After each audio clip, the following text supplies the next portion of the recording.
Okay. So thank you everyone for joining us. Like I said, my name is Hannah Mokaye. I'm the founder of EcoSmart Club.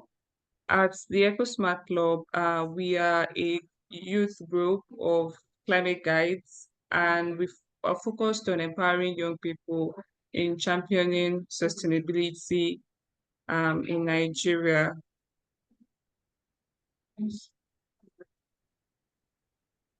Okay. So, um,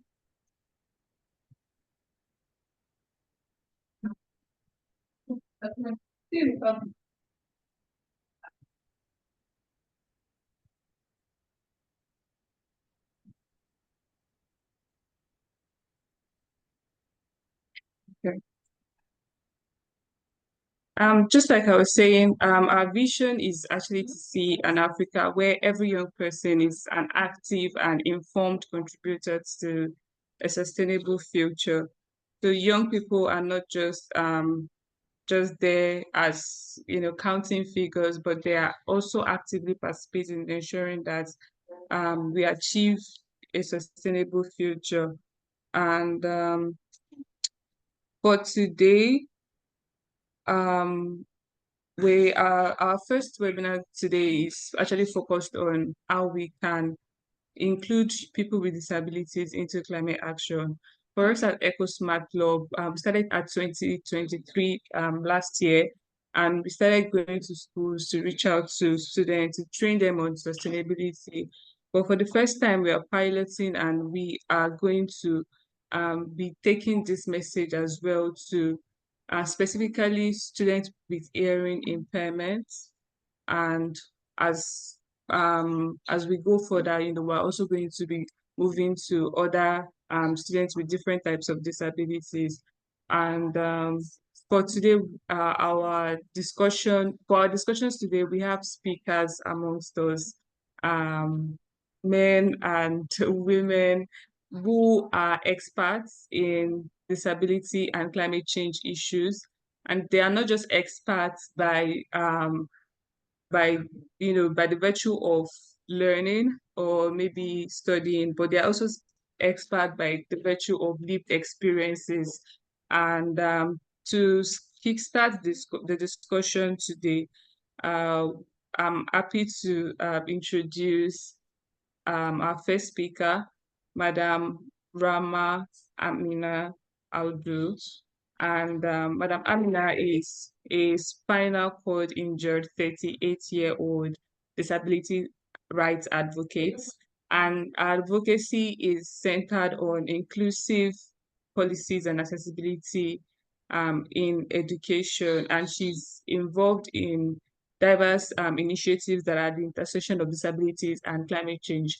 So this is exactly what she does, and she speaks at international platforms, at COPs and global summits. So guys, in the next 20 to 25 minutes, we're going to be hearing from Madam Amina. Can we please welcome Madam Amina?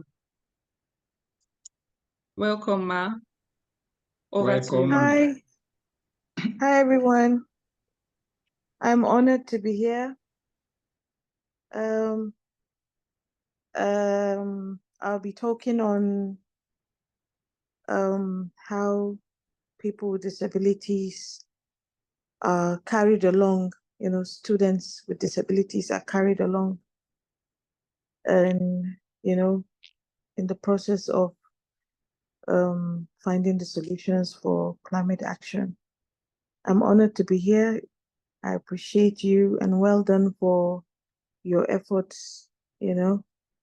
It's always an honor to have people that have interest in minority groups where persons with disabilities, and we're not just a minority group, but also vulnerable people who are immensely affected by climate change. So I'm honored to be here. Next slide, please.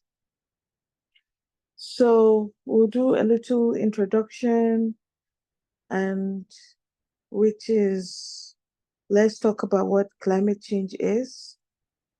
And obviously, well, just a little recap of what climate change is and how does it start, or how is it caused by.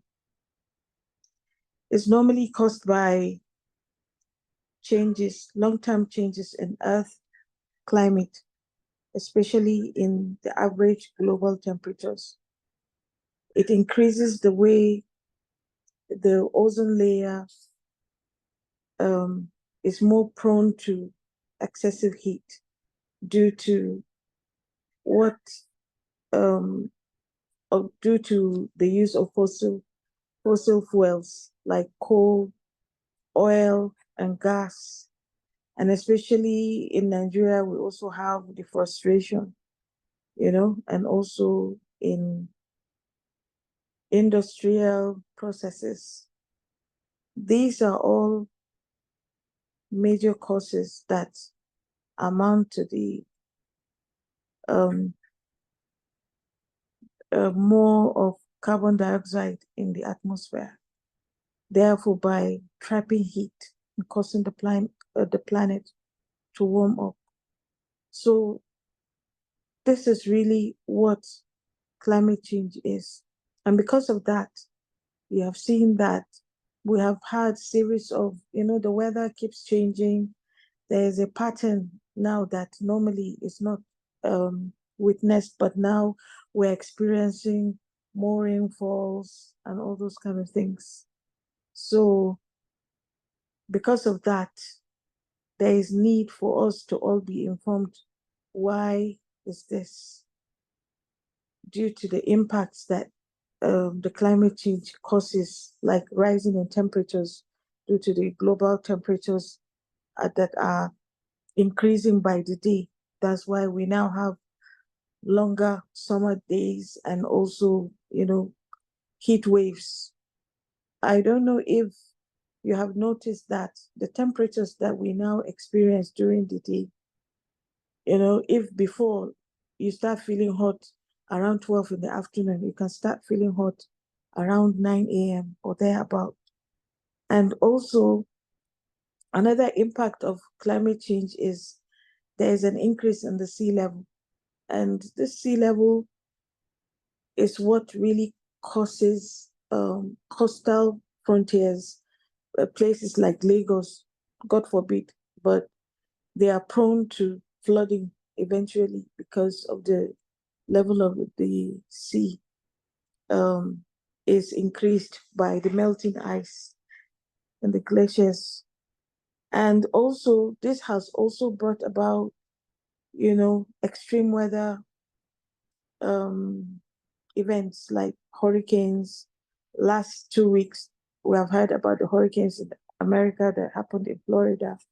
We also have droughts. Some places in Nigeria have had droughts for a few number of years now. And then another common experience we have had recently is flooding, which there are some certain states in Nigeria that have gotten flooding. The most recent one that we have experienced is the one in Maiduguri. So all these other impacts, they bring about also animals in the sea can die due to the warmth of the ocean, which before it was not like that. It also changes the ecosystems. The animals and plants are struggling to, you know, survive because either the heat is causing the plants to die, and the small animals also depending on their lives in the bushes are also having it really hard. And one of the most important, or one of the huge impacts of climate change is the agricultural part, which causes food insecurity and also health issues. All these extreme heats that you've been seeing, it doesn't go well with people with already existing health issues like persons with disabilities or older people, and maybe small children, or maybe if the person is having some sort of medication that can affect their well-being. So this is really one of the basic impacts of climate change. And but what we're going to look at now is, why is it important? Why are we talking about climate change and disability? You have heard that all these other um, aspects or the features of climate change, which it does not only affect persons with disabilities, but it affects everybody. But why are we different? Persons with disabilities are known to be more vulnerable in such instances. Why? Because at such instances, due to our own either physical, mental, or sensory defects that we have, it affects us more because already we are struggling to survive every day in terms of, being carried along, inclusivity, and all that kind of thing. But climate change brings about all these crazy behaviors of weather, which can bring chaos, and it can bring, emergencies that nobody would be able to understand. So if care is not taken, as much as it's affecting everybody, it can also affect persons with disabilities, but not even that. During those times, it can affect our lives more than ever. It can affect our well-being because already we are struggling in the sense that the services are not all that, those services that we need to keep on um, with our lives, to have a good quality life, is controlled somehow. But at such times, everything goes crazy. So that is why it's very important to realize that persons with disabilities are among those people who are most vulnerable at times of um, climate change um, instances. The World Health Organization estimates that 1 billion people in the world have one form of disability or the other. In Nigeria, it is estimated that persons with disabilities are about 31 million. And that number is increasing every day. And more people are getting older, they're aging with disability. As you have a disability and you're aging with disability, it just makes it just more compounded in the issue. So therefore, it is very, very important to really look at how climate change impacts persons with disabilities. Because if it's not, then there's no much ways you find that um, people are being taken care of in terms of all these emergencies that can crop up due to the climate change. So some of the impacts of climate change on disability includes like vulnerability, increased vulnerability, because already persons with disabilities are vulnerable people. They always like have one mobility issue, or like in the case of maybe they can't see or they cannot hear and they cannot move. You can imagine how it would be if we're talking about, an event of like hurricane or flooding, which can make it very difficult to evacuate such people at that time. So, and also during such emergencies, like during that COVID-19, for example, look at how everything was shut down. The hospitals, you go to the hospital, they don't even allow you to get admitted because everything is shut down. So imagine during an event of climate change, maybe hurricane, wildfire, or flooding, which is we are more into it in Nigeria. it touches everything. No hospital.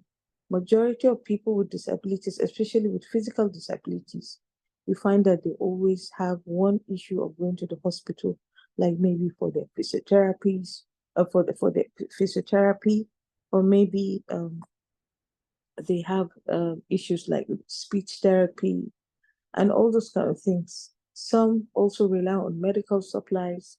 Some take drugs, you know. So imagine if such an event happens that you can't have access to um, um, healthcare, and also there won't be TV, there won't be radio, there won't be transportation. You won't even know what is really going on at that time. So that's why it's very, very important to keep everybody informed, including persons with disabilities. And all this, um, say, for example, the raise in temperature. I can give you two examples of people with disabilities who are well impacted by these raising temperatures. For example, people with spinal cord injuries. That's the community I'm from. We do not have, like, say, a thermostat. Our bodies cannot regulate heat. So when it's hot, it's extremely hot. You can touch our body and you can feel the heat on our body, because due to the paralysis, it has also affected how our body regulates its temperature. You find a lot of people who are affected by this and they cannot cope. They become disoriented. That's why we keep advising, oh, drink water, so that you can cool yourself down, or you have light showers, or spray water bottle on your body and all that. Another set of people with disabilities that are also affected by extreme heat is also people with albinism. Due to the lack of melanin, you find that their skin is prone to having skin cancer. So, and like I mentioned earlier, those with maybe one illness or the other, that they will have to be taking medications, and these medications can affect how um, um, they feel in the hot sun and everything. Another impact of uh, climate change on disability is that many people with disabilities face economic challenges. So you find that they are either do not have jobs, they don't have, they are not empowered to have, um, things they can do on their own. So therefore, persons with disabilities, in fact, are among the poorest of the poor around the world, because some of them, like us in Nigeria, you find that majority of persons with disabilities are uneducated, and you can find them in the rural areas, and they hardly have hand jobs or anything like that. So many of them rely on, daily living, either maybe selling bread or anything like that. You can imagine in terms of, such emergencies that this can affect their well-being, because nothing is really going to come out of it. And also, so there is also another impact is the barriers to adaptation. Efforts to adapt to climate change, like new infrastructure or disaster preparedness plans. Hardly would you find people with disabilities are aware of this, and they are not included. So this makes it really the worst situation ever, because in such emergencies there is need for preparedness plan for everybody, either children or women and persons with disabilities. And what makes it more dicey is persons with disabilities, even though we're all persons with disabilities, but we're diverse. Each and every disability, you find that, for example, the evacuation people would need to understand what kind of disability the person has and how they'll be able to be able to evacuate the person in terms of emergencies. So, but you've hardly find the plans are being inclusive. So it's really one of the biggest problems we have really. And it's such a horrible experience if that is not taken into consideration. So these are all the kind of impacts that we face in terms of, climate change and all that. Next, please. Next slide, please.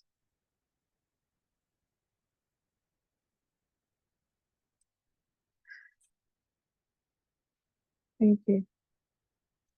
So, um,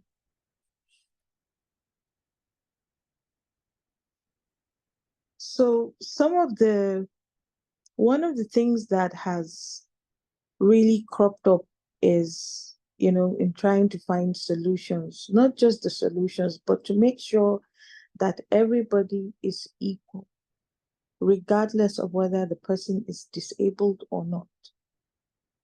And that is the framework of climate justice. Climate justice is talking about how, regardless of which background the person comes from, even though that even the persons with disabilities are those that are affected by climate change the more, because mostly they don't even have cars, or they are not even like guilty when it comes to when you're looking at how people contribute um, to the all the ways that climate change has turned out to be. I don't know the right word to choose. I'm so sorry. And they just found out that even if persons with disabilities are not that guilty, but they should also be considered in terms of the solution, in terms of, um, because if, again, they are not carried along at such times, it is also going to affect them. They are not guilty, but yet, because of all the solutions that have been looked into, it focuses on ensuring that those, that are least responsible for climate change, that's the persons with disabilities, are most affected, are included in climate solutions and benefit from the transition to sustainable societies. And some of the core principles of climate justice is to have like disability inclusive perspective. The climate justice that ensures, regardless of their physical, sensory, intellectual, and cognitive abilities, have equal access to the benefits of climate action. A lot of these things are spoken about. How do we even prepare if we have warnings?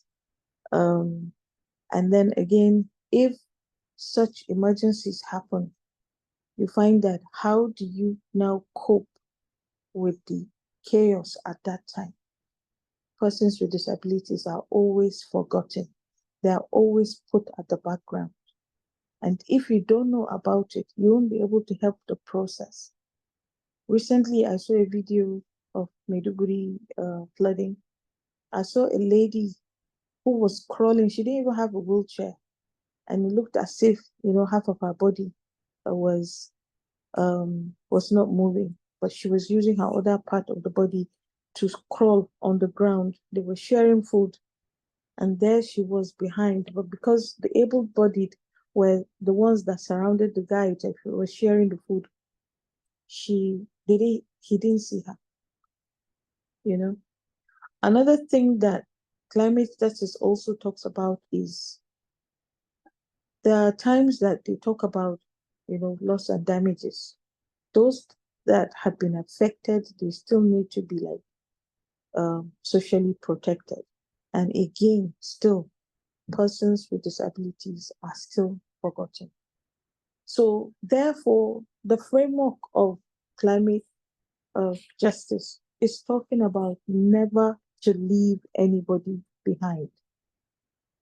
If you're part of the problem, especially the persons with disabilities are less part of the problem, but they should be included in the solutions.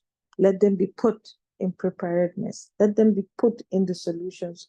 Let them be put in whatever there is, whether it's a compensation, whether, it's a sharing of anything. Let persons with disabilities be included. Why? Because they are also vulnerable people. So the principles of inclusive climate justice is talking about number one, participation. People with disabilities must actively be involved in climate decision making. Unfortunately, not a lot of persons with disabilities are even aware about climate change and talk less of how it even impacts their lives, and even talking about now them trying to make the decision because it concerns them. That is why it's very important for us to raise as much awareness as we can about this, because if the more people we have with disabilities are taking charge and making up the decisions is better, so that they don't do anything that concerns us and we're not there and we're not aware. That's why we have a slogan in the disabled people's community, which is called Nothing About Us is Without Us. So it could really help to have people with disabilities a fair presentation. The same way you're having men to present, women to present, the youths are now having a constituency during COPs, for instance. That is how you should also find people with disabilities who are supposed to also defend what is theirs in such times. Another principle is accessibility, ensuring that climate actions, communications, and emergency responses are accessible to everyone. This is very crucial. Persons with disabilities have different needs, different wants. And during communication, if um, communication needs to be made appropriately, there are manners that communications need to be done. If this is because what is required for a cluster, or a group of a community of the same disability might not be the same with another community of persons with disabilities. For example, the deaf, for example, need to have sign language interpreters. And these sign language interpreters, let's take, for example, we would want them to have knowledge of climate change. So you have to teach them what climate change is. You need to tell them the situations and all that, so that by the time anybody talking about climate change, it's just like science, for instance, where you have, terminologies and all that around that.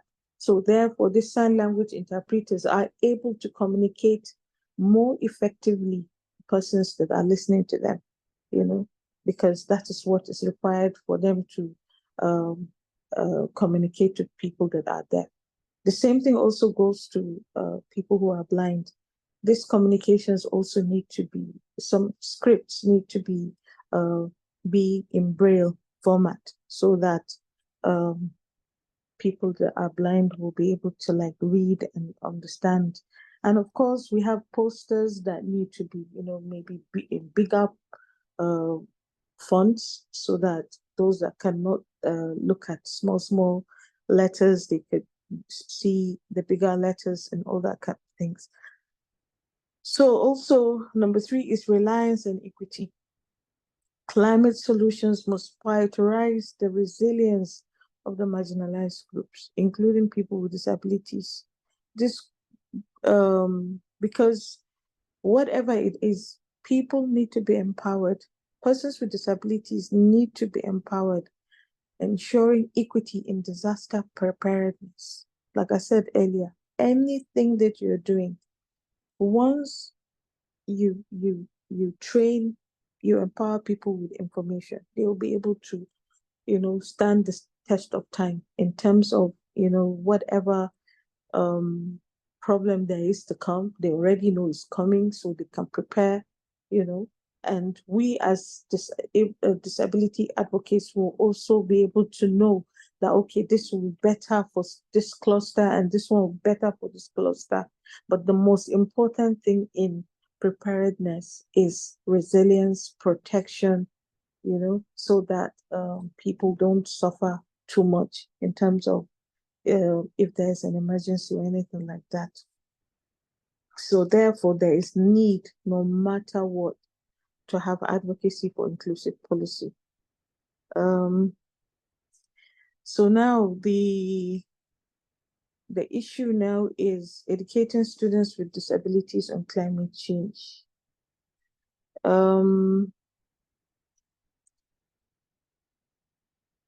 Like earlier, what my sister said, educating students with disabilities, and they want to, like, for example, specifically speak on persons with hearing impairment. Here, I'm looking at collectively persons with disabilities, I mean, students with disabilities, about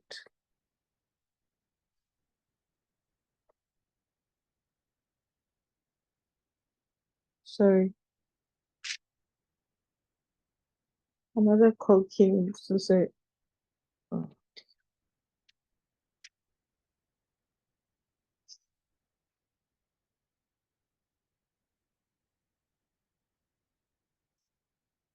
sorry. Another call came in, I'm so sorry.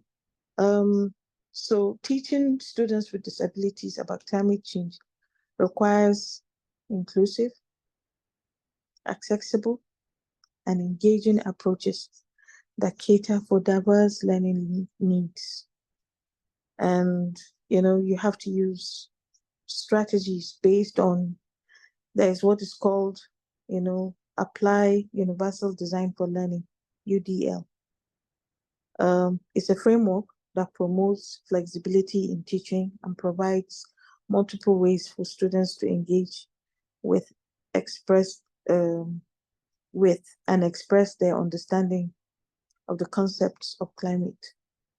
You know, um, the teacher needs to, depending on the disability, but it's really up to the teacher, for example, to use as many things possible.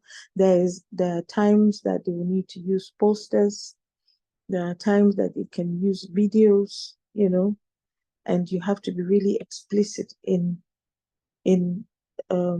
making these informations, and also use visual aids like posters, I said, and also, if possible, provide materials in Braille and large prints for students with visual impairments. Another strategy is to engage students. Let them, have that interactive session about, because I'm sure everybody has an experience, just that when you don't talk about it, you won't even know. So therefore, it's good for teachers to engage students, let students speak up of their experiences, so that they can be able to, like, participate, through diverse activities. They can also have group discussions, even go for field trips, and also they could write essays, they could do drawings on their own about certain things like plants, dying plants or drought or anything like that. And they can even use, some assistive devices, like screen readers, and also so many other things that are, really going to help in trying to describe the situation. If you cannot see, you'll be able to understand, by the description that has been made. And you can even feel, if you give a student the example of maybe seeds, these seeds, for example, that if they take too long, the rain might not fall on to have a good yield in the farm. That's in agriculture, for instance. It's good to have as many examples that we have in the environment as much as possible, so that, it will be able to help. We also have, like, storytelling, people that have experiences in the village, how it was before and how it is now, the differences, so many things that we can do, in to be able to like engage students. And another practical thing to do is make sure our schools have guidance, teach students to have guidance. That is a typical example for them to see what is happening by the time they plant, especially depending on the season or the climate at that time, they'll be able to tell. And they'll still come back to the class, do a storytelling, or they can be narrating how they have seen their experience, how much yield they have gotten. And that is exactly what is happening in our situation. And also, um, maybe give them assignments, about, even if it means for them to go to IDP camps, that is if the state has IDP camps, for example, just in case if there is anything. But as much as the teacher can do is to give as much effective teaching on climate education, so that all learners are empowered.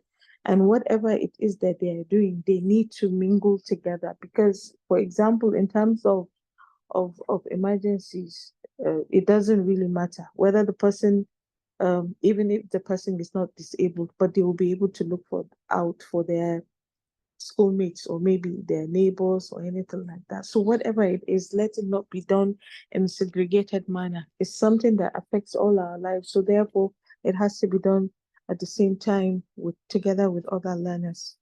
Next slide, please.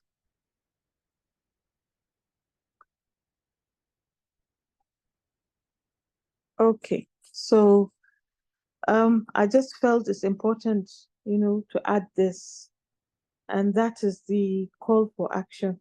You know, those of us here, and even, when you go home, try to become an ally for inclusive climate action. I have stated the points here. Advocate for disability inclusion in local, national, and international climate policies.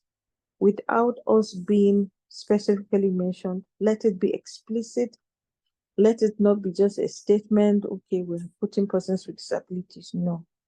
These policies need to serve as like, guidelines, That is why it's very important to sit down with persons with disabilities who are aware of such things going on, so that they'll be able to make their own contribution.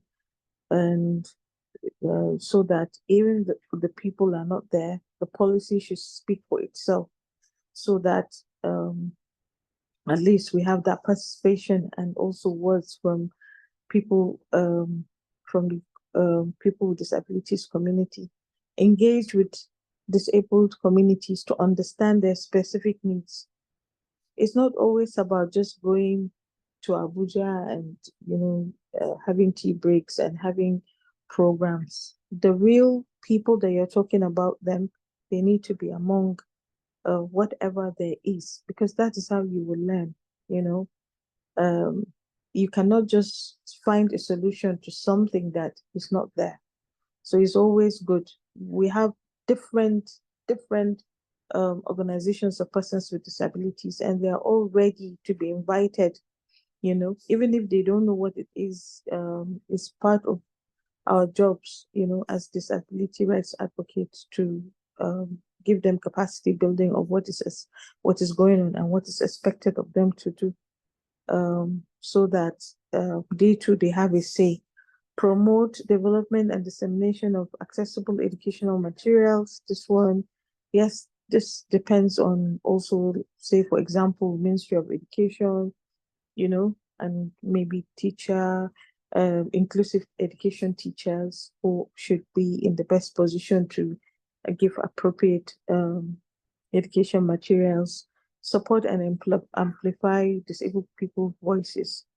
I know we're talking about disability, but it doesn't really only rely on persons with disabilities to amplify our voices. That's why I said become an ally. Becoming an ally is like, brothers that are working together for that common cause. So please and please try and become an ally, because even if persons with disabilities are not there, and you happen to be on a round table where discussions are being made about persons with disabilities, as an ally, you will be able to come up to say, why are they not here? Even if we have one person with disabilities, okay, what about the other clusters? Because we are very diverse community and all that kind of thing. And you won't be able to know that unless you become a friend. And that is when you'll be able to like become an ally. Why? Because you believe in equity. And that's just the best thing to do. Encourage research and data collection on the impact of climate change and on disabled individuals. I saw a video as well, the Maiduguri flooding. One of the Jonapit chairman there was saying, disabled leaders, I think, I'm not sure whether it was the chairman, but he said even after like the fourth day, they did not know where some of their members were, in Maiduguri. And they were talking about, they tried to call them, they didn't know, they couldn't reach them. Maybe they lost their phones or anything like that. And it was not like they had everybody's name, to know, okay, you go there. Once, it's an emergency, everybody is just such a chaotic situation. That is why it's good for people to be informed so that at least they'll be more composed and know what to do in such times. So, but unfortunately, um, this is one of it because as you know what is happening, or even after a flooding incident or something like that, you'll be able to contact groups, collect data and see how the situation was. Because the thing is, after a flooding, for example, any incident of climate change, there is every possibility that it can happen again. So it's good. Let's use the data for research and data for improvement for the next time. Push accessible disaster preparedness and emergency response system tailored to people with disabilities. Yes, this is very important. It makes it more inclusive, but you have to put your heads together, like what works for you. Like now, I have a physical disability. What works for me is different from my brother who is deaf, for instance, you know. So collaborate with climate organizations to ensure events and resources are fully accessible. Yeah, they have a lot of reports. They have, you find that they're very sensitive documents that people need to be aware of, but unfortunately, they are not done in appropriate formats for other disabilities like the cognitive disabilities and sensory disabilities to even comprehend what is happening. Uh, just foster partnerships with disability rights organizations to integrate their expertise. Actually, there is no way there are no two ways about it. There ought to be collaborations. There ought to be this synergy or the kind of, you have to form a kind of, you know, a kind of, doing work together so that you'll be able to like help the community how best to go about um, some of the issues that they need to table in terms of um, getting the right means. Because the problem with disability is one has to have the knowledge, one has to have not expertise per se, but you need to know what you're into. You need to know why you're doing it and who you're doing it, so that you will know exactly and how the rightful manner to go about it. So it's very, very important, to always get in touch with organizations or persons with disabilities. Advocate for sustainable adaptive infrastructure that serves the needs of disabled individuals during climate related events. You know, as allies, you would also need to advocate, whatever it is, let it be sustainable.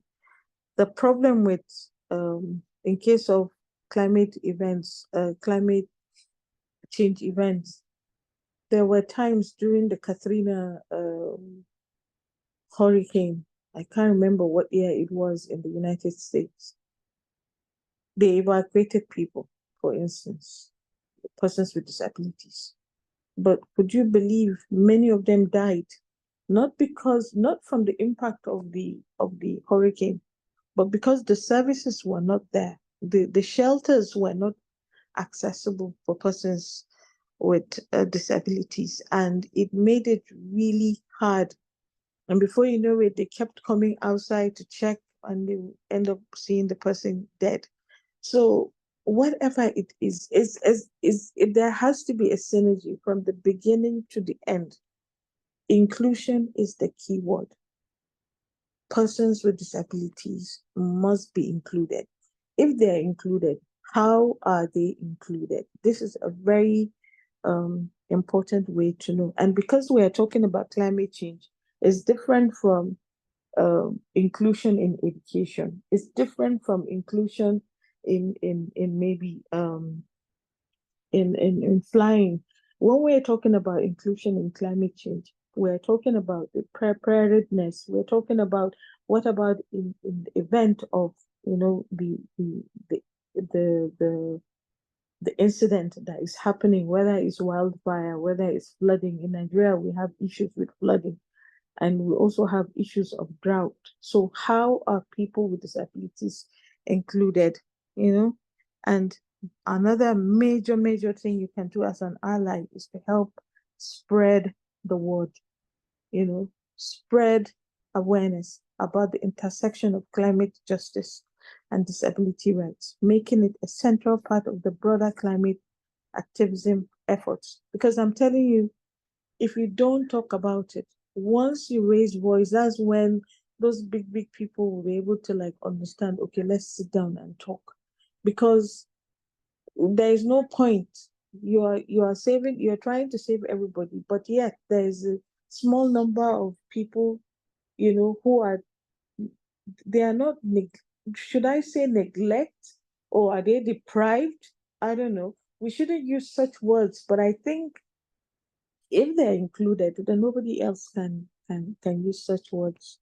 So please, I appreciate being given the opportunity. I'm so sorry. My I'm using my phone, so, and it's giving me different kind of. That's why I keep jumping from one line to the other. But I appreciate it. Thank you for listening, and I appreciate being invited to talk today. Thank you so much. Wow, thank you so much, Ma. Guys, can we give Madam Aisha a round of applause in the Thank chat you. box? Thank you, Ma. I've actually learned a lot. And I think one part that really that I can really hold on to is, how you said we can communicate with persons with Mm, disabilities, using stories, using group discussions, even I am asking them to draw or finding ways where they can express themselves. So I think these are very, very insightful approach that we can take. Thank you very much, Ma. I thank think you. because of time, we'll quickly jump to our next speaker. That's Sushil. And Sushil is a youth and disability right activist, is a blogger, and the co-founder of Good Leadership. And he advocates for climate change awareness, human rights, and accessibility and inclusion.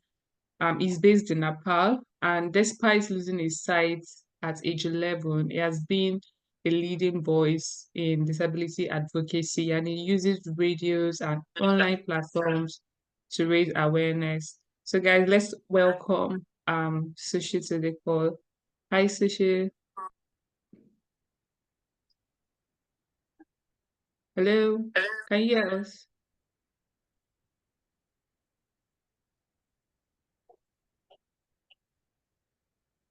Sushi, are you with us? You're muted.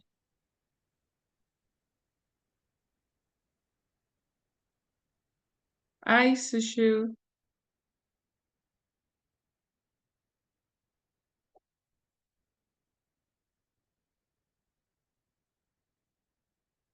Hello. Okay. I think we'll just have to check back at social. Meanwhile, we have we also have a case study presentation. I think we'll just go into that and we can now take Sushi's Hi. presentation Sorry. after. Oh, Hi. finally. Sorry. Thank you very much. Sorry. Yeah. Yeah. I had some difficulties in on muting. It keeps sliding. So yeah. Shall I start now? Yes, yes, please go ahead. Thank you. Okay. Hello. Hi. Namaste. Everyone. From the lap of Everest. I'm Sushil, just like the Japanese food called sushi. So I'm very honored to be here today in this, almost approaching midnight here in Nepal. Yeah, I'm getting late, but I'm very active, awake, and energetic, to hear the first presentation by Madam. Yeah, so maybe some of the points that could be repeated, but I would like to be very brief in terms of presenting some experiential as well as some sort of practical things from Nepal that we have been doing in terms of climate justice for persons living with disabilities. But first, let me stress on the fact that whether we live up in the mountain or down in the valley, the impact of climate change is everywhere, regardless of any abilities. And specifically, persons with disabilities are the most vulnerable entities to the impact of climate change because of our specific needs and challenges. And in terms of Nepal, we have recently faced um, the massive flooding just a couple of weeks ago, and I was also leading a campaign to provide relief for the families, children, and adults. That some have all have lost some, but some have lost all. And it also shows that how vulnerable and how fragile the situation is if something happens. The things get much worse. And in Nepal, yeah, we have been dealing with several issues of climate change, from glacier melting to drought, extreme weather condition, and monsoonic, fluctuation. We have the pretty worst monsoon, every year, from say May to late September, things get worst. And even in the winter, we have some sort of extreme weather condition, cold wave is there in plain land, and glacier melting is there. Yeah, so because of all these things we are dealing with, and what I would like to present is that inclusivity really matters. And I have seen so much obstacle in terms of accessing information and right to participation, in terms of getting information very right way. And also there is some sort of lack here in terms of inclusive planning and inclusive communication, where whenever we talk about climate change mitigation, and it also directly relates to natural disasters, and how uh, we tend to you know perceive this, and what kind of mm,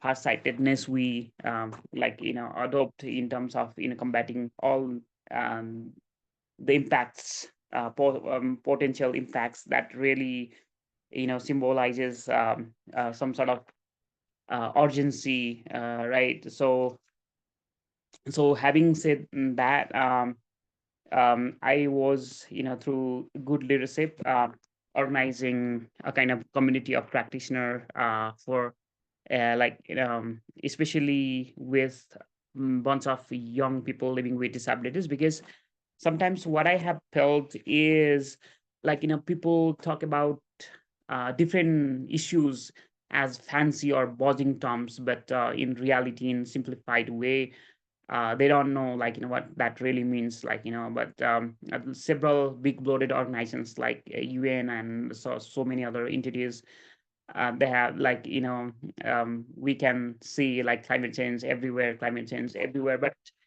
but it is equally important that people should be able to understand, contextualize, and localize the different underlying issues of climate change, and this would understand this by heart. So, in order to make them feel the ownership of their campaign, we created a community of practitioners, of young people living with disabilities, and we train them about different things like climate justice, and intersections between young people living with disabilities and climate change, and also about early warning system and accessible communication, and how to disseminate or like how to handle different relief operation if disasters happens. And having learned something from us, and they went to different schools and delivered the cascading model kind of things in simplified version. So so just making the story a long story short, we are in Nepal trying to penetrate the climate change and climate justice thing in more simplified way, in pragmatic way, so that even children or adults, like as for their level of understanding or expertise, they will be able to interpret the script, and they could do something about it, right? So even some sort of like a very simple thing or a small thing can also have some bigger impact, and they could be also the ambassador for their own communities and architect of their own future in terms of combating climate change. Yeah, we are very much committed uh, to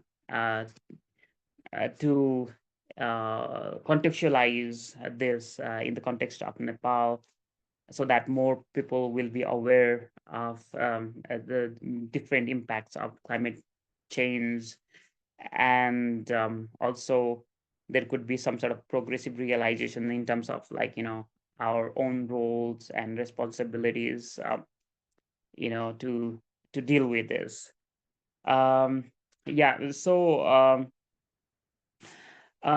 now I'd like to also talk about some sort of policies, because ultimately we also need to have some sort of guidelines or policy that would frame and guide different that could create different guidelines in different emergency situations. For example, like an accessible evacuation, or there could be resilience building efforts, inclusive education and awareness, or development and dissemination of information system, or accessible um, um, resources in accessible format, or different tools to help them understand different climate related issues. In order to influence this, we are constantly in dialogue with different stakeholders, and trying to stress on the fact that the persons with disabilities shouldn't be left out,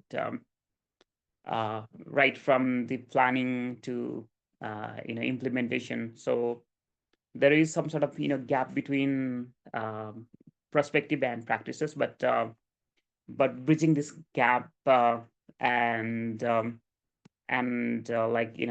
having some sort of meaningful participation of persons with disabilities is very crucial to us. That's why we have created this community of practitioner, and making them ambassadors, to advocate different things about climate change. Um, yeah, so I think the other things about like call to action or different aspects of climate change, climate justice has been already mentioned very clearly by our first speaker, which I not like to repeat.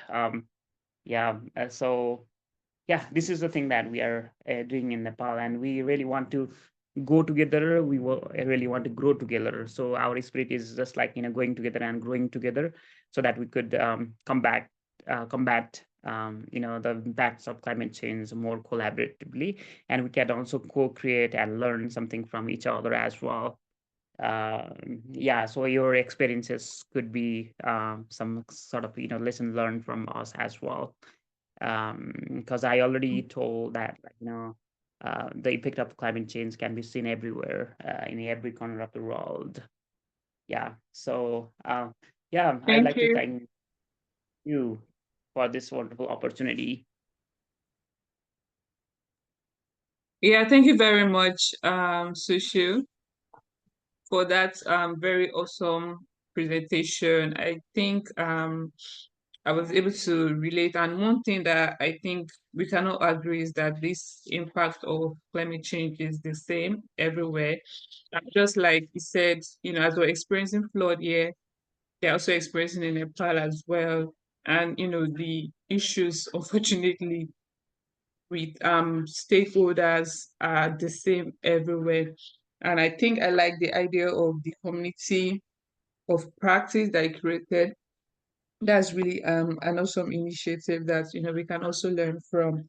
Having a community of practice of youth with disabilities that are able to advocate for policy change and are also able to train others. I think is really important, because at the end of the day, is who wears the shoes that the shoes pains the most, and do you guys know exactly what you need. As much as we want to be an ally, it's very important to also co-create that community among people with disabilities. And I think that's what the EcoSmart Club could do with our clubs in school. So thank you very much for that presentation.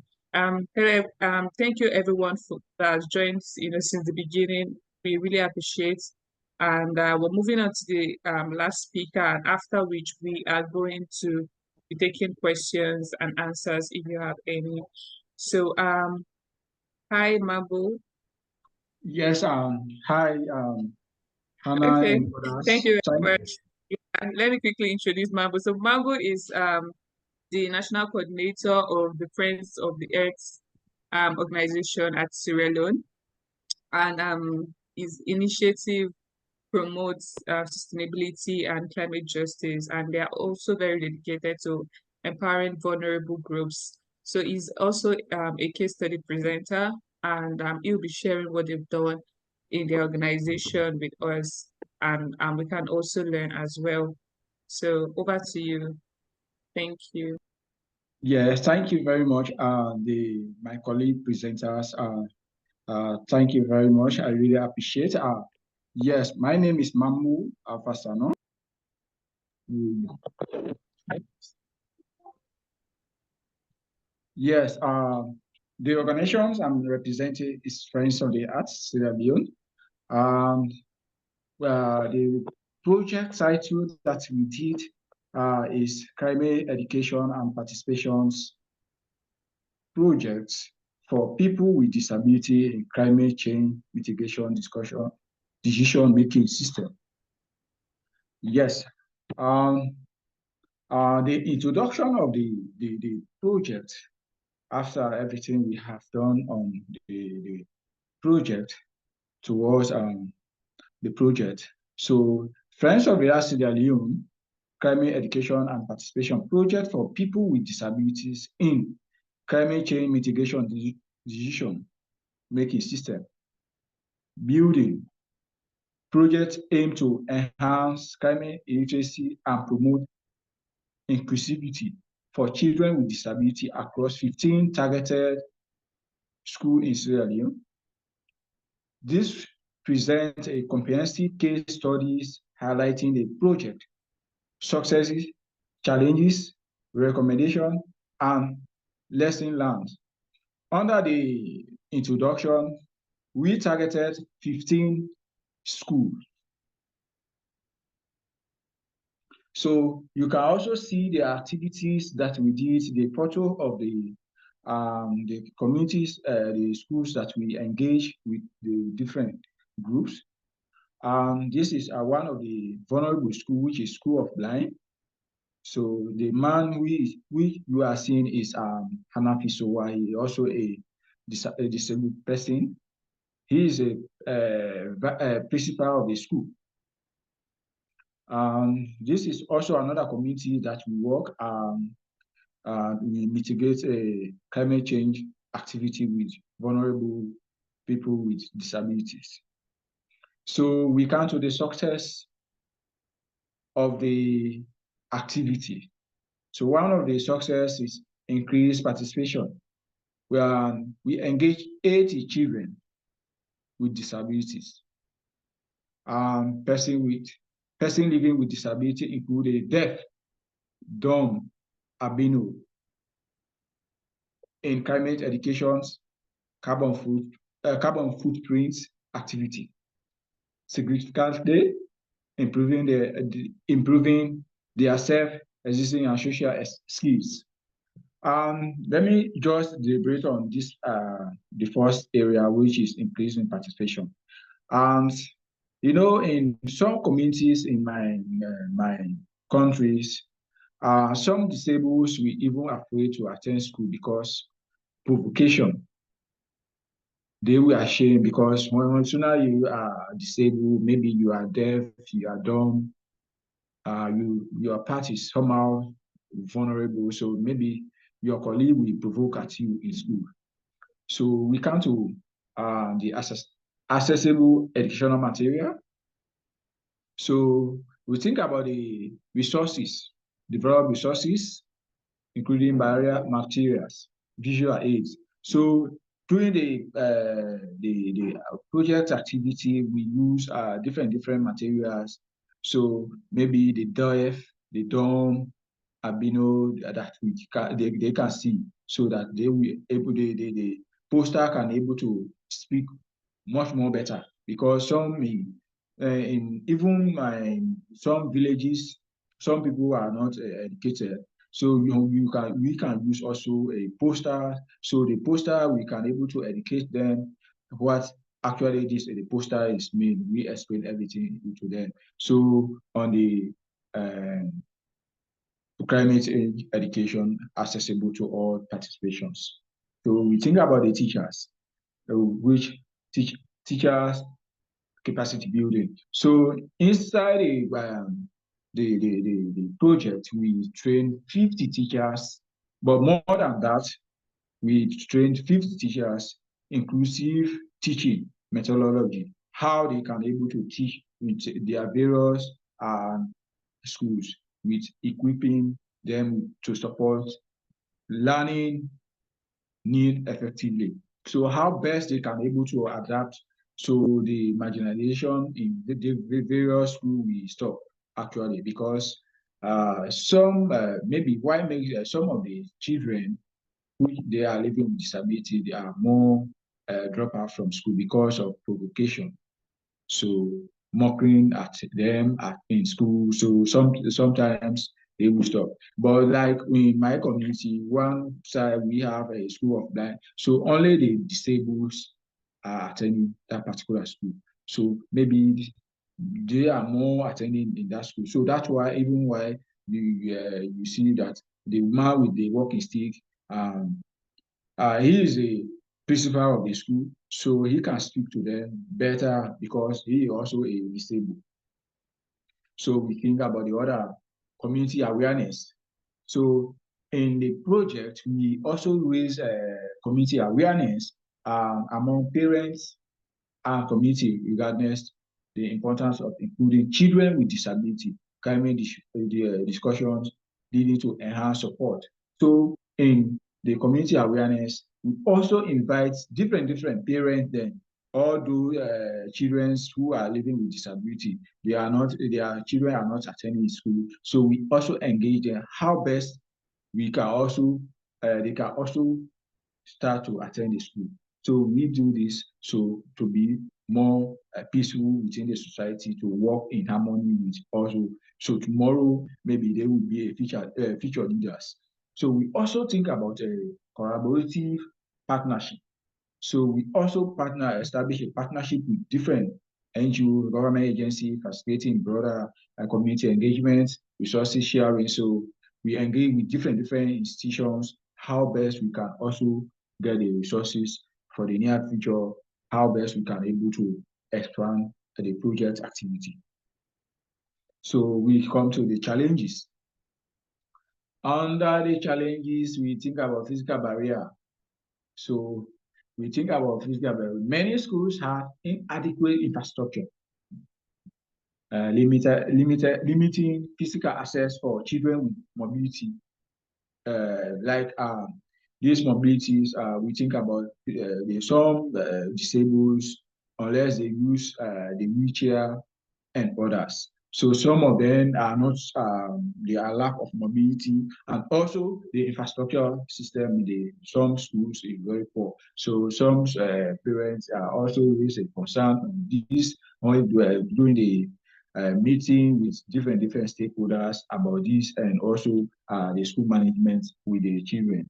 So that's why some of them they prefer to attend their own school, which is school offline, so that they will, because they have a lot of facility, they have tailoring, they have different area which they learn. They also have the computer lab, so they will also learn computer and others. So we think about um, resources constraint. So in the resources constraint, we think about the funding restricted. So this is one of the biggest things. We also want to extend the activities in various community or various district or various region, but the resources is very little. So this also the resources that we use for doing the implementation was donated with some of our friends at diaspora that they give us this initiative, they support it because I presented the initiative to them. So they said the initiative is very good. So let us come together and do this particular initiative and do these particular activities to amplify within the society. So the materials, the educational material is not enough because these particular people, they need a thorough, special material that we use to speak to them. When you think about the albino, you think about the deaf and the dumb. So they need to have a particular material whenever you are speaking in the climate change issues towards to them. So you think about the particular educational instrument that you use to speak to them is very more good. So we think about also the cultural stigma. Stigma surrounding disabled led to hesitance among some parents. So I said it earlier on because while some parents they also afraid to send their children because school, because some of them are disabled, because the stigmatizations in the school is very provocation. So some of them know, they say no, I will not send my children to school because the provocation is too high. They will also ashamed because they were not expecting what God did to them. So, but um, so during the project, we also encourage them to also actually send them back this to attend the school.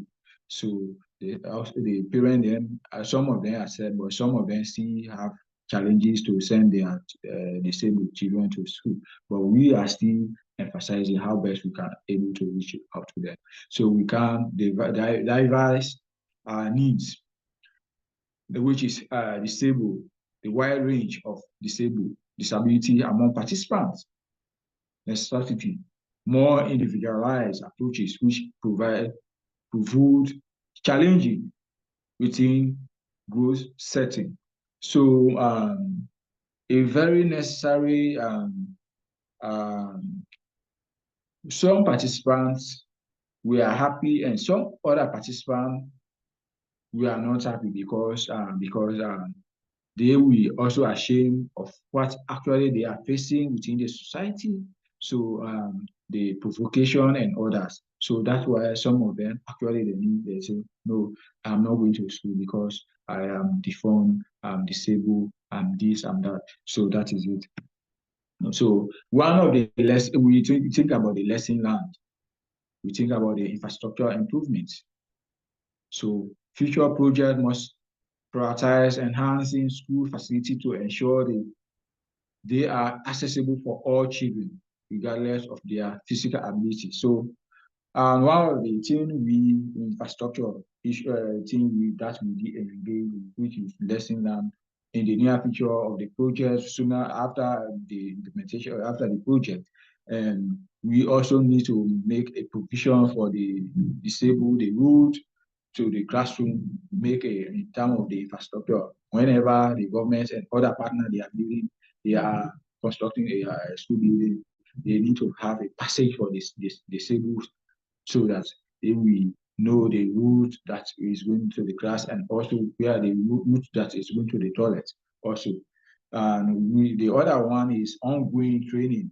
So we think about continuous professional development for teachers in inclusive educational strategies, essential to adapt to the very need for student effectively. So the teachers need to continue the strategy, inclusive education, how best they can also um, um, adapt to the system to continue the encourage the students who are disabled uh, to attend. So that is it. Next slide. We think about the community engagement and involve parents, community leaders in awareness campaign can help mitigate stigma and promote inclusive practices. So uh, we also involve the communities, the stakeholders, the community, the stakeholders, the Mamikuin, the other people, the youth leaders, and others. So how best this campaign can be reached to the poor people within the society. So like we also think about how best, and because why some of these children, the other key issue, and I don't want to forget it about it, why some of the one thing we need to know, one of the thing some of the parents are facing is massive poverty because some parents are not able to even afford a dollar a day. So that's why that is one of the reasons. Two, so if you cannot able to offer to able to get a dollar $1 a day, so I don't think you can actually send your child to school. So, but all said and done, we also encourage the parents to send their disabled children to school. So we can find another alternative ways how best we can able to support in diverse way. So we think about the resources development. We creating adaptable educational resources that cater to variety of learning needs. We enhance the effectiveness of climate education. So we are this other area. We also think about educational resources, the resources that we can use for the learning we need for effective climate change educational within various schools because we have target 15 schools. So under the 15 schools, we also need to engage another if we have another funding in the near future to extend the activity in different uh, municipality within the country. So that is it. Next slide, which is recommendation. One of the recommendation, which is sustainability. Encourage ongoing partnership with local organizations for continuous climate education effort. So this sustainability will also try to encourage other partner to work to other partner with local organizations, how best they can able to support the climate change education effort with disabled children within the society and also in the school.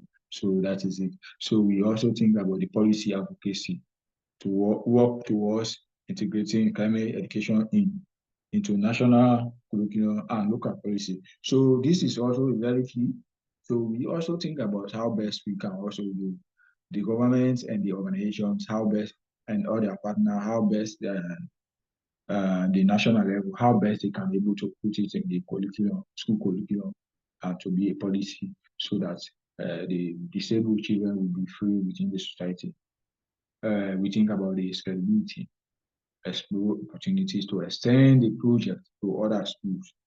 So this is also a very key, how best we can also get another opportunity to extend this activity because we target 15 schools for the first phase. So if we have the resources in the near future, we can also extend the other project, the other activity in different regions within the country to so that the disabled destigmatization will be less.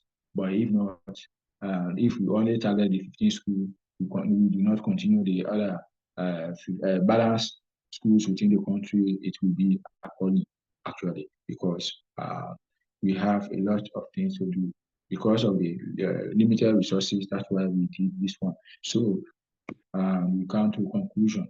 Under the conclusion, we think about the conclusion of the project.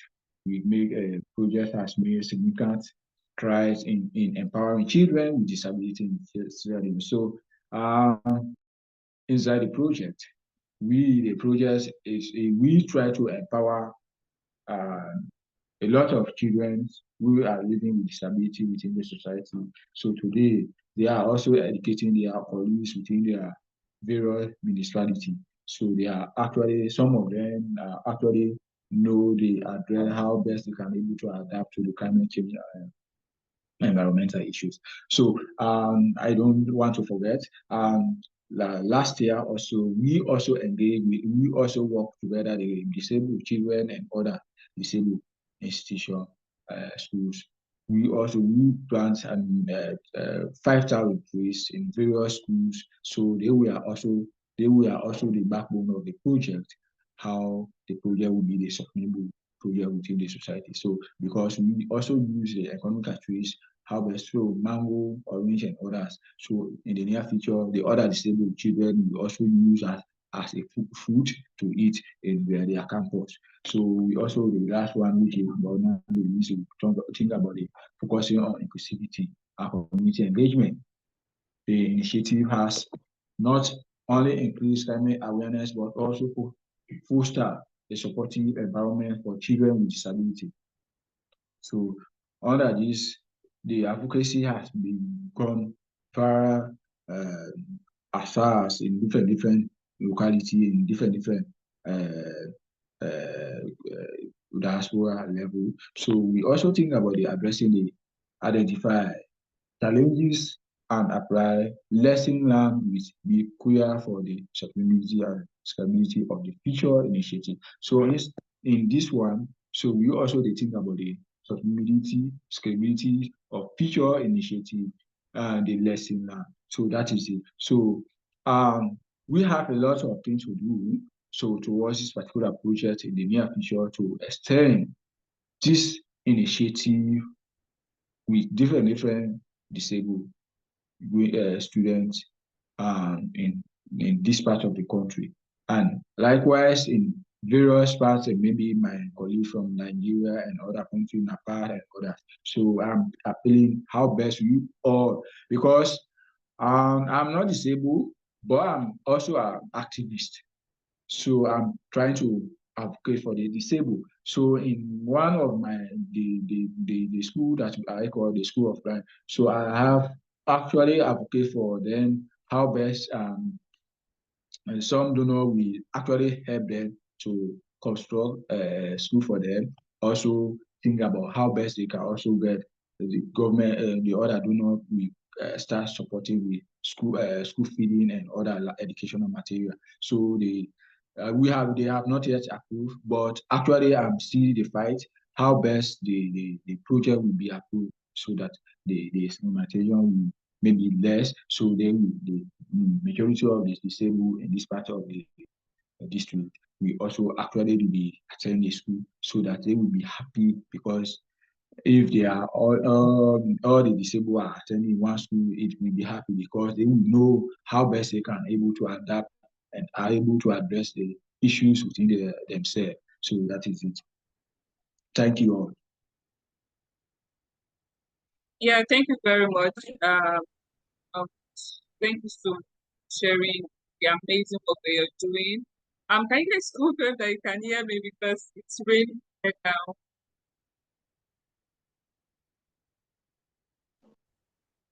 Oh, Thank you, I hope sir. I'm clear. Yeah, I can hear you. Oh, okay. So thank you very much. I think in this call there are many that are like mambo that are not physically challenged. We are actually allies and routine. But I believe that from this session, every one of us start thinking about what we can as young people to ensure that drive conversations and empower them, not just like me telling them what to do, so empowering them by themselves to be able to take action and so um, drive, be a part of policy action. And like the idea of task training, which is what we did mainstream to the first started. We had a task training as well. And I think that was very, very important. I think Madam um, Madam that our first speaker already mentioned a similar idea to how to engage interpreters and teachers on how we need to educate them on climate change so that they can also. Thank you very much. Do we have any question that you can share, or can also share one thing that that so does anyone have any question or something they'd like to share?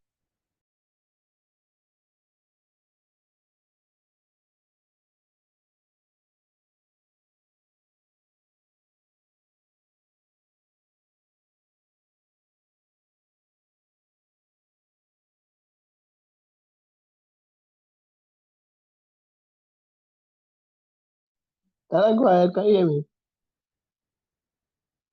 Yes, please go ahead. All right. Good evening, everyone. Thank you so much, EcoSmart, for this opportunity. Thank you so much, all our speakers. It's really, really challenging, and it's a challenge, to see the work you all are doing in the inclusive ecosystem. Yeah, I want to ask this question. I think one of my challenge has been relating with people with disability has been uh this concept that I've heard to heart. I heard it somewhere, but I want to be sure if that concept is correct. And it's this idea of disabled people do not want to be helped to do the things that so that unless they ask for help. In such a way, how do you relate to somebody who has disability and to now talk of engaging them in sustainability advocacy?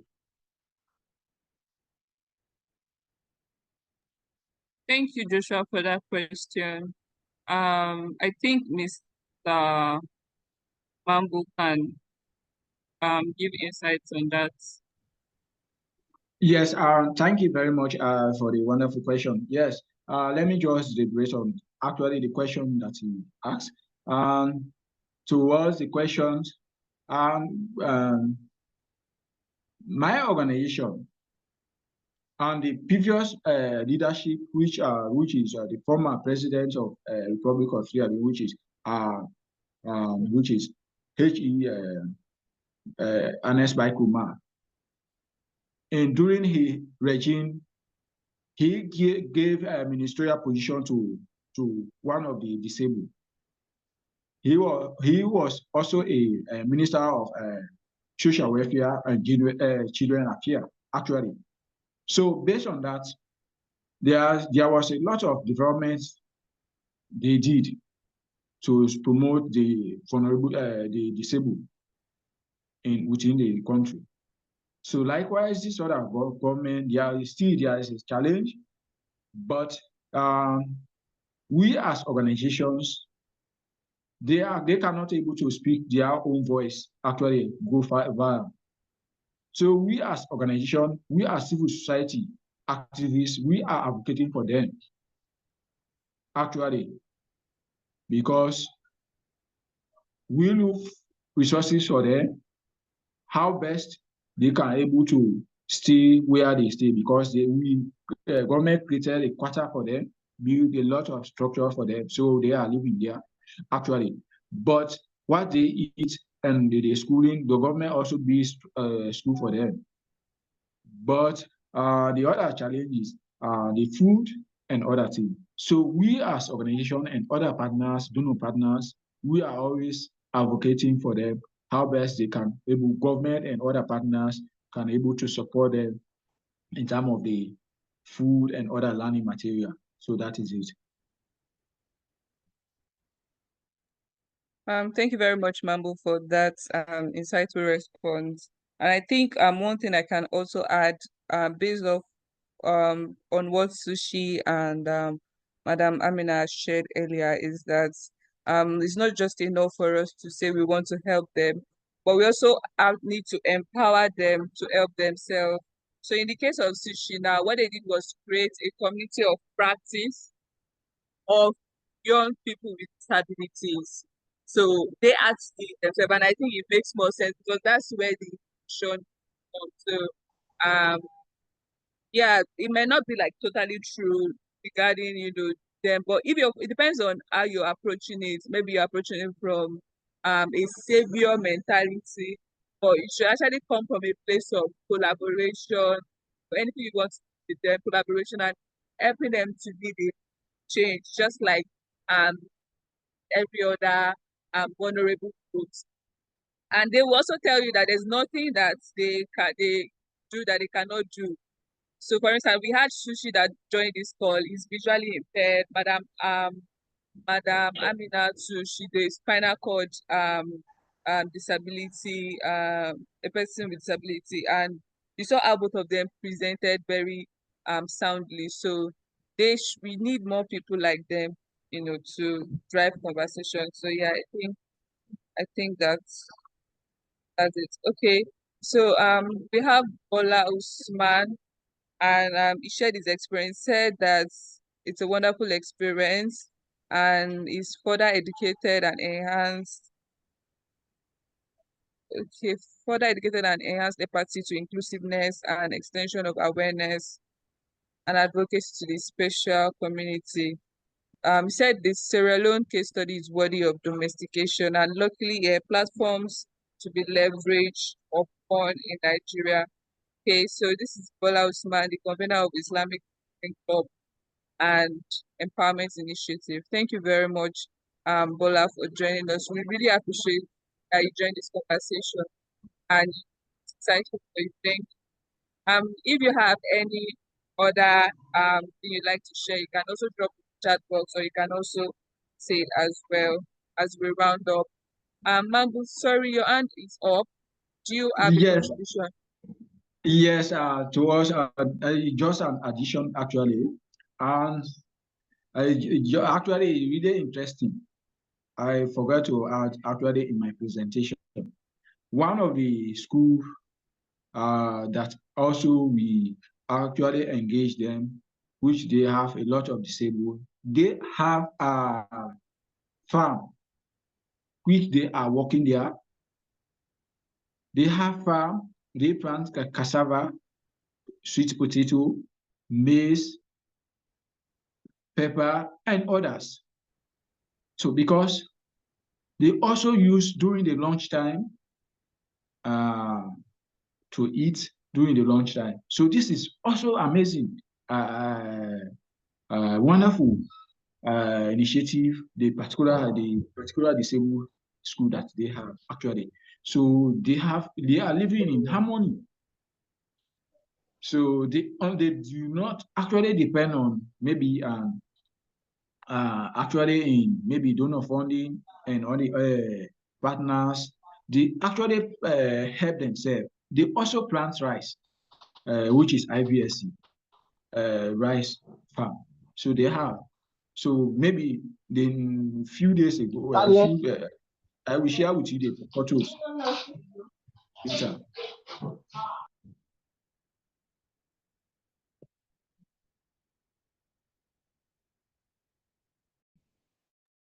Um, Hi, ma'am.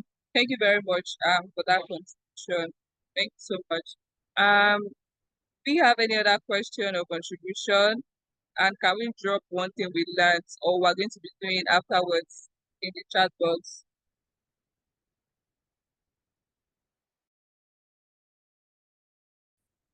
Thank you, Usman. So Usman said that empowerment to all category of persons is key, and climate change has no boundary, reach, or beyond ethnicity and faith. Everyone is vulnerable. Thank you very much for that contribution. Yes, everyone is vulnerable. Whether you are a poor person or you're a rich person, it will affect, it's affecting everyone. And that's why we have to work together. So I think for me, one thing I'm going with is that I need to be an ally for people with disability. As I grow and I become a stakeholder, I should also look out, for disability communities, ensuring that they're included. And of course, for us at EcoSmart Club, we are moving on with this mandate and would ensure that, we take this forward and really create that um, community of people with disabilities that are able to champion climate action forces in Nigeria and even beyond. So thank you very much, everyone who has stayed to this time, and apologies for ending late. I'd like to also appreciate our partners and funders as Leave Africa Youth Service for this opportunity, for seeing this amazing idea and saying, okay, by supporting you to carry this on. So I want to appreciate them and Susty Vibes as well for the Zoom platform. And after next week, we are actually going to two schools, one on Wednesday and another on Saturday, where we're going to be speaking with students with hearing impaired in Ibadan. And if you're in Ibadan and would like to join us, please reach out to us. It's my number, so you can message. So on Wednesday and on Saturday, so we can talk about how you can get there. That's if you're in Ibadan. And if not, you also learn about, how it went on our social media. Thank you very much, guys, for joining. So many people that I don't know this club, but I really appreciate that you joined and so shared your insight. So thank you, guys, and have a and yes, thank you to our speakers, Ma'am and Sushil and Madam Amina in absentia. Thank you, guys, and bye, everyone.